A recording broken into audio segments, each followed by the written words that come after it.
everybody, JC here with another T&I toy review. And today's review is in association with MarvelousNews.com, your #1 news source for everything Marvel. And for today's review, we're going to be taking a look at the brand new 6-inch Spider-Man Marvel Legends Electro figure from Hasbro. Now this figure comes packaged in the same style packaging we've seen with all the Marvel Legends this year. You've got the black box, you've got the Build-A-Figure logo up the top, you've got the Legends series logo, the figure clearly displayed in the window box packaging. Then down below you've got the Spider-Man logo, and it lists this figure as one of the evil adversaries.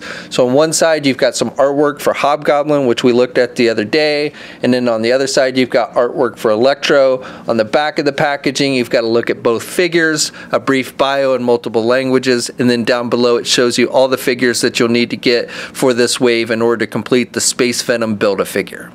Okay, so let's get this open and take a look at what's inside. Okay, so here's a look at the figure outside of the packaging along with the other contents. Well, this figure comes with the right leg for the Space Venom Build-A-Figure. Now that we've looked at all the figures in this wave, we've put it together and we'll do a video review for Space Venom probably tomorrow, so be sure to check back for that. Now, besides the Space Venom Build-A-Figure piece, we get an alternate head. So the head that's attached to the figure when you first take it out of the packaging is this more modern look for the character, the bald head with the lightning bolt painted on his forehead, and they've used just a dark green color for that lightning bolt. Now they've actually sculpted, you can see the line work sculpted for the lightning bolt, and then they just painted it in.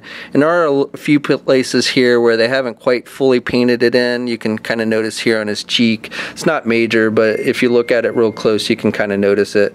I like the sculpting with the ears, and he's got this gritting teeth look, and I like the line work on his forehead and everything. So if you're a fan of the more modern look, I think you'll definitely like this alternate head.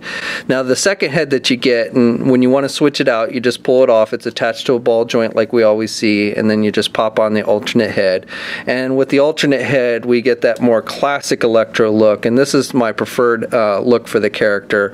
You've got this the lightning sticking out from the mask, and they've used just a kind of a flexible plastic. It's done with just yellow plastic, and then you've got the metallic blue eyes again with some black around the eyes, so I think that looks good. The face sculpt, he's smiling more than gritting his teeth, and then on the back of the head it's just all black. So for the figure itself, this is just a reuse of the pizza-eating Spider-Man mold. The torso, the legs, the feet, and the arms are all from the Amazing Spider-Man, this pizza-eating Spider-Man figure. You've got the hole on the back, just like with Spider-Man. And the hands are from, I believe, the Amazing Spider-Man 2 Electro figure. And you've got those translucent hands with the electricity kind of shooting out of them, done with that kind of soft plastic. Now this is my biggest complaint about this figure, is that this is the only pair of hands that we get with it. We don't get a pair of alternate regular hands.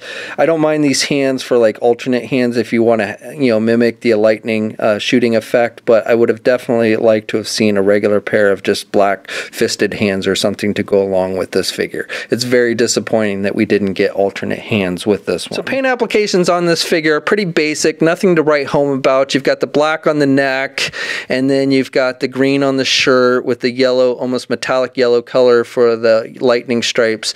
Now I do want to point out that on the arms, again, they have not painted all the pins on the arms, so these lower pins on both sides are unpainted. You can see they're green as opposed to yellow. They did paint the pins on the upper arm, but not on the lower arm for some reason. Also, I've got a little bit of scratching here near the waist with the yellow. You can see some of the green coming through. Not too major, but just wanted to point that out. And then for the legs are primarily black, but it looks like it's a glossier black on the main part of the leg, and then this upper part above the thigh swivel seems to be a more flat black. So you do notice a little bit of difference between the two black colors on the leg. And then again for the boots, they've used that same yellow color that they used on the midsection. With the bald head, this figure stands about 6 1/4 inches tall. It's the same height as the pizza-eating Spider-Man figure. And with the alternate head, if you count to the tip of the lightning bolt, he stands about 7 1/4 inches tall.